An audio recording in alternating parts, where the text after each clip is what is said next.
'Tis another chair. Is there a trend developing?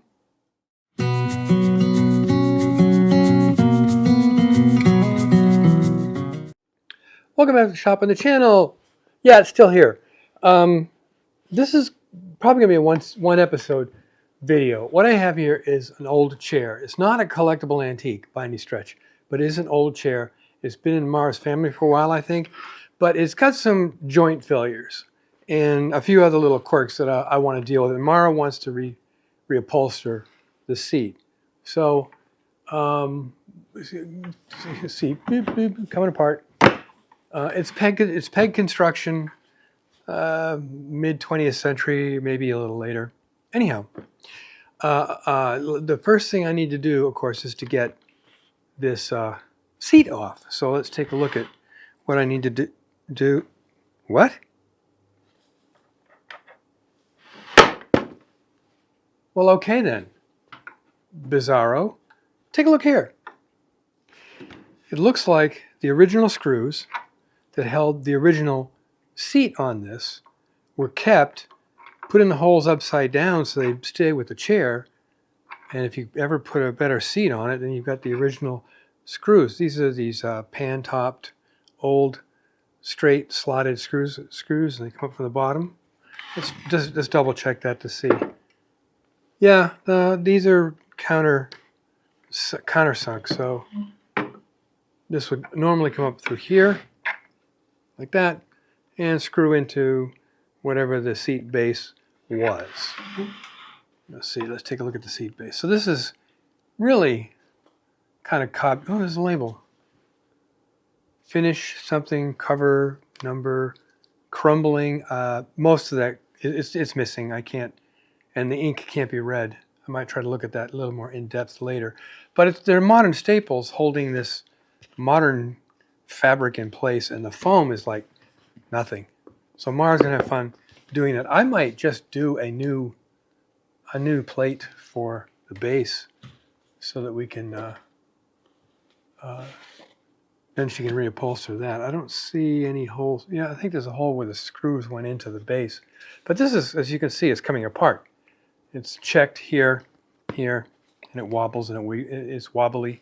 So that's a story for another day. So I'm going to collect the screws. So we save those for a later date. I want to keep as much of the original hardware as I can.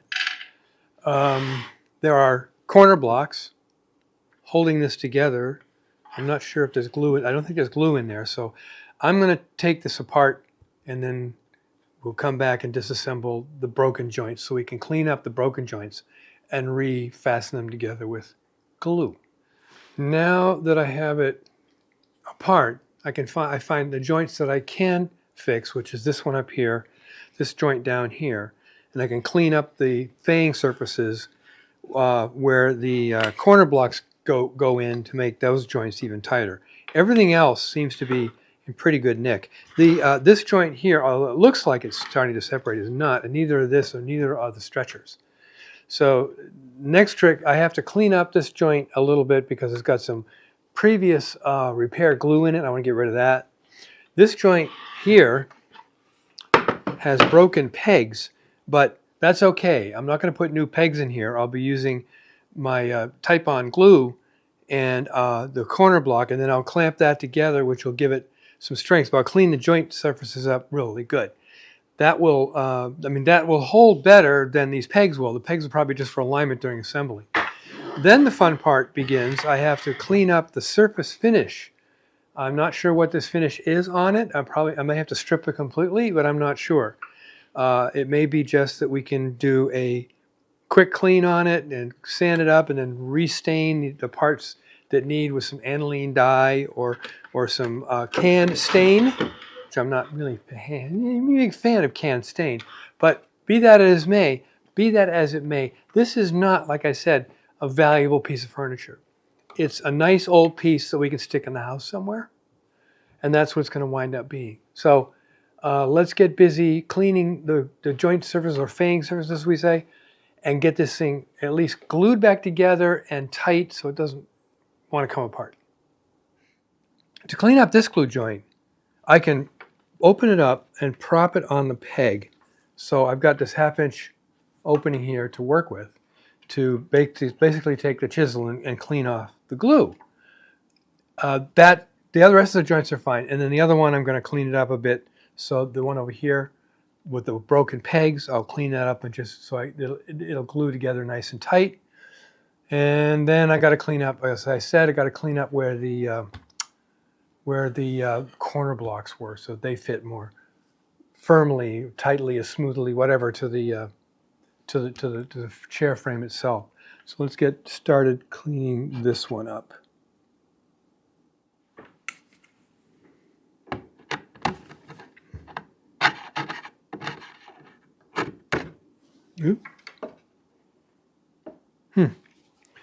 Oh, it popped apart. It's still glued over here. That's the interesting part. It's still glued over here. It's the peg seems to be rotating a little bit.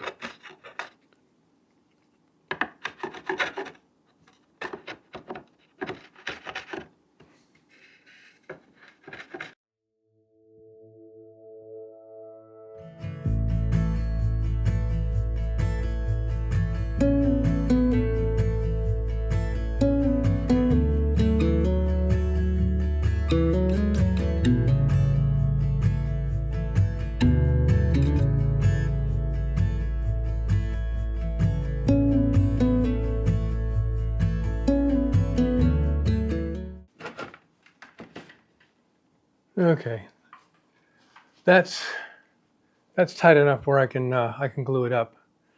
None of these joints match up. I don't know what's going on here, but I can glue that up now at some point. So now let's move on to the corner block, where the corner blocks are.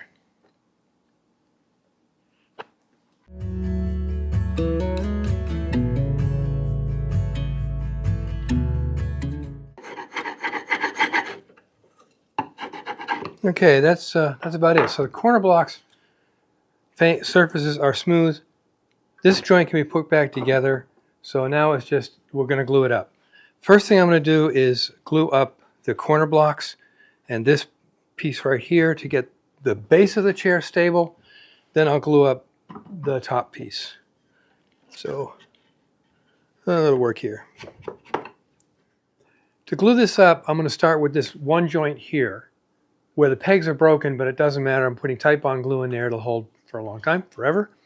And then I want to put the corner blocks in, and then I want to glue up this joint up here, which will be kind of interesting to clamp. I'll figure that out before we go back on camera. So pour out some of the Titebond. Not a sponsor, I just like it. There we go. And open up the joint and just spread the glue in there. As always, you know how it is. This is how it works. I don't know if you can hear that, but got a big jet going over.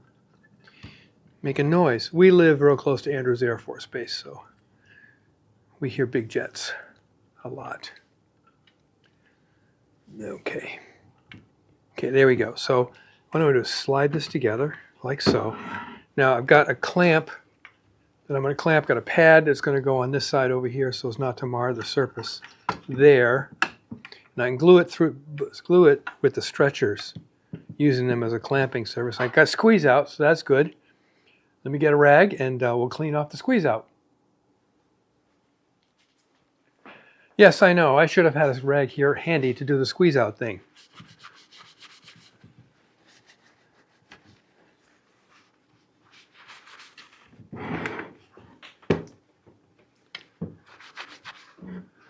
And a little bit more. I think we're there. I've got the glue joint where I want it. Everything's holding together very nicely. So let's let that dry, cure, whatever. It is Titebond after all. Let that cure. Oops, a little bit more. Got a slow squeeze out going on here. And then we'll proceed with the glue blocks. Excuse me, the corner blocks.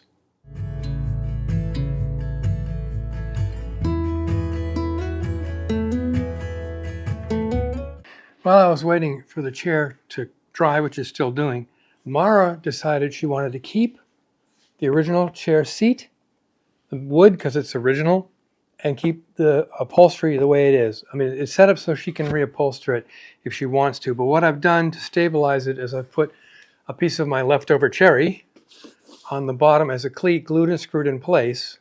So that will give it more stability over time. So that's that. If she wants to reupholster it, though, she still has the ability to do so by just pulling this off and putting new foam and new material on it. So let's get back to gluing the chair up. I think it's probably dry by now. The glue has cured, so removing said clamp and pad. Now it's time to do the corner blocks. As you saw, I cleaned up all the gluing surfaces inside the chair. I have cleaned up the surfaces of the gluing block of the corner blocks, and I have labeled them which one goes where. Again, magnetic bucket for holding the screws. It's great if you have steel screws. Brass, stainless steel, not so much. But that's, get them. They're Harbor Freight, like a couple of bucks. Squeeze out some glue.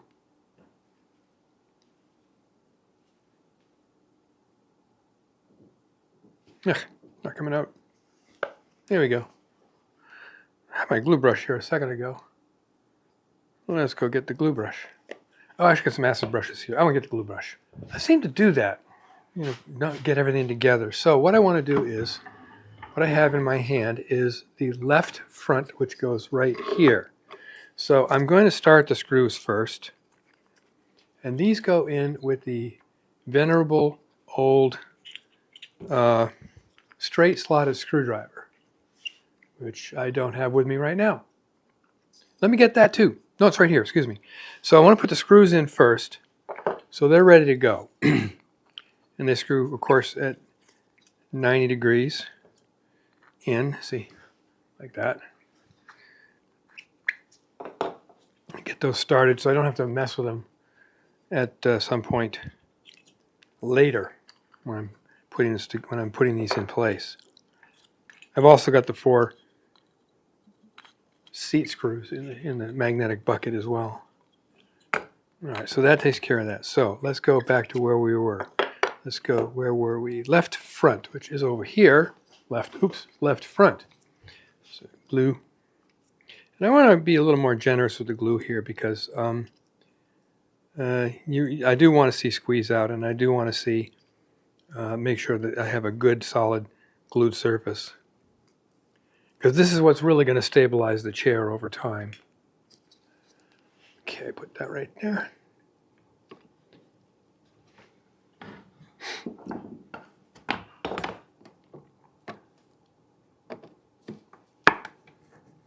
It's going in there. Yeah, I don't have a straight driver for my drills and whatever. I've always found that to be a bit problematic when trying to do that, because of the thing wants to come apart. Why is that not doing that? There we go. There we go. All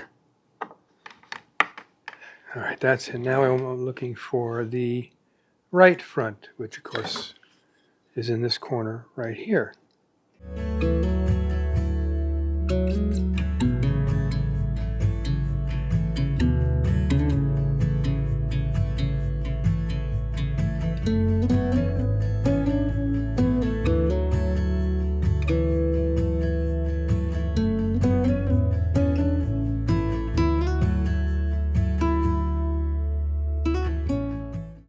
And there we go. The corner blocks are in place, and this chair is nice and solid. They were loose from the screws themselves. Last thing is the joint up here, which I got to figure out a really good way of gluing, of basically putting clamp pressure on that so it comes down at the right angle and holds it together. But that's after this glue cures, and then we'll take care of that joint right there. After which, we have to talk about finish, cleaning up the finish on this. And the last glue up, I found that my little squishy end quick clamps are going to work fine holding this thing. So I got to put this up so it's resting on the peg. I've got room to get the glue in there. uncork the glue. Almost out of this stuff. Gotta buy another one. All right, so let's paint some glue in there and on the dowel. Sorry, that's not gonna work. I gotta do it out here. There we go.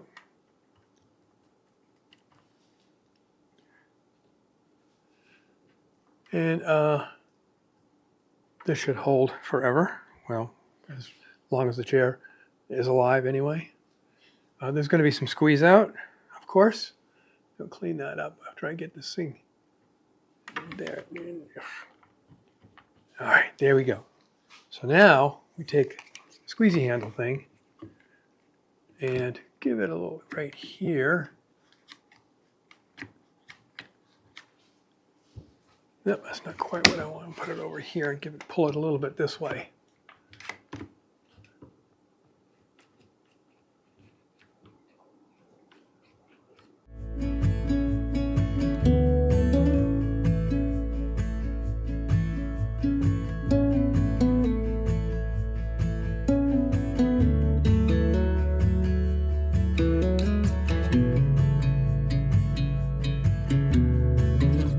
I know it's kind of bizarre, but that looks like a way I have to do it. So again, we now wait for the glue to dry. Kind of like watching paint dry, but different.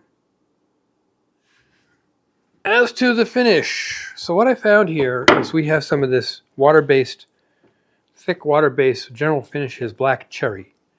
So I'm going to give this a coat of that and then clean the surface afterwards, make it smooth, and then we'll put on the polyurethane. No need to video the whole thing, me doing this. You know how this works. So let me get busy on this, and then we'll take care of the rest of it. And this is going on really, really nice. That came out really nice. I'm really impressed with this stain. So it covered everything I needed to cover. I did the gentle wipe down as the instructions say. Now wait for this to dry. It's water-based. So wait for this to dry. I'll be able to wash it up real good. I may have a couple of touch-up spots to do, and then I'll put the finish on, and we'll be done with the chair. So let's come back when the finish is on and cured. Done. Yep, got the finish on it. It's got nice consistent color all the way around. It has a nice sheen to it. I use Watco wipe-on satin polyurethane for most of my finishes. I really like satins and low gloss finishes. Not a big fan of high gloss finishes. This will go somewhere in the house. Like I said, it's not expensive or barn burner of an antique. It's just an old chair, and it's machine made from the mid 20th century thereabouts. So that's it. It's done. Ready to go. Until next time, make great things out of wood and do a restoration.